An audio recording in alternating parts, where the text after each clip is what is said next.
गढ़िया Sindh press club 2026 जी पार्टीअ लाइ मुतफ़िक़ा तौर चूंड डिस्ट्रिक्ट बार एसोसिएशन जे सीनियर एडवोकेट सैयद मोहम्मद अली शाह जे निगरानीअ में कई वई,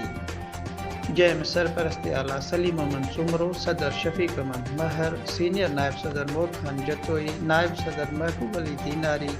general secretary Wafa Ghulam Badar Agro, deputy general secretary Habibullah combo,